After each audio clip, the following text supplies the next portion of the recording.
ನಮಸ್ಕಾರ ವೀಕ್ಷಕರೇ. ಸುಖ, ಶಾಂತಿ, ನೆಮ್ಮದಿಯುಕ್ತ ಬದುಕು ಮನುಷ್ಯ ಜನ್ಮದ ಸಾರ್ಥಕತೆ ಅಂತಾರೆ. ಆದ್ರೆ ಏನ್ ಮಾಡೋದು, ಜನ್ಮ ಜನ್ಮಾಂತರಗಳಿಂದ ನಾವು ಮಾಡಿದ ಪಾಪ ಕರ್ಮಗಳಿಂದಾಗಿ ಸಮಸ್ಯೆ ಅನ್ನೋದು ನಮ್ಮನ್ನ ಬೆನ್ನಹತ್ತದ ಬೇತಾಳದ ಹಾಗೆ ಕಾಡ್ತಾನೆ ಇರುತ್ತೆ. ಇನ್ನು ಒಂದು ವ್ಯಾಪಾರ ಮಾಡೋಣ ಅಂತ ಹೊರಟ್ರೆ ಬರೀ ಲಾಸೇ ಲಾಸು. ಮನೆ ಕಟ್ಟೋಣ ಅಂತ ಹೊರಟ್ರೆ 108 ಅಡ್ಡಿ ಆತಂಕ. ಮಕ್ಕಳ ವಿದ್ಯೆ, ಸಂತಾನ, ಆರೋಗ್ಯ, ರಾಜಕೀಯ, ವ್ಯವಸಾಯ, ಗಂಡ ಹೆಂಡತಿಯಲ್ಲಿ ವಿರಸ, ಉದ್ಯೋಗ, ಶತ್ರುಕಾಟ, ಕೋರ್ಟು, ಮನೆಯಲ್ಲಿ ಅಶಾಂತಿ, ಹೀಗೆ ಒಂದ ಎರಡ. ಮನುಷ್ಯ ಜನ್ಮ ಅಂದ್ರೆ ಯಾಕಾದ್ರೂ ಬೇಕಪ್ಪ ಅನ್ಸ್ಬಿಡತ್ತೆ. ಆದ್ರೆ ಹಾಗಂತ ನಾವು ಬದುಕನ್ನ ನಿರಾಕರಿಸೋಕಾಗಲ್ಲ ಅಲ್ವಾ? ಹಾಗಾದ್ರೆ ಸಮಸ್ಯೆಗಳೇ ಇಲ್ದಿರೋ ಬದುಕನ್ನ ಕಂಡ್ಕೊಳ್ಳೋದು ಹೇಗೆ ಅಂತ ನೀವು ಯೋಚಿಸ್ತಾ ಇದ್ದೀರಾ?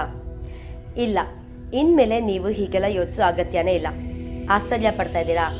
ಹೌದು, ಇವರು ನಿಮ್ಮ ಜಾತಕ, ಹಸ್ತರೇಖೆ, ಭಾವಚಿತ್ರ, ಹೆಬ್ಬೆಟ್ಟಿನ ಗುರುತನ್ನ ನೋಡಿ ಇನ್ನೂ ಯಾವುದೇ ಕಠಿಣ ಸಮಸ್ಯೆಗಳಿದ್ದರೂ ಕೊಳ್ಳೇಗಾಲದ ಕುಳ್ಳ ಚೌಡಿ ದೇವಿಯಿಂದ 3 ದಿನದಲ್ಲಿ ಶಾಶ್ವತ ಪರಿಹಾರ ಮಾಡಿಕೊಡುತ್ತಾರೆ.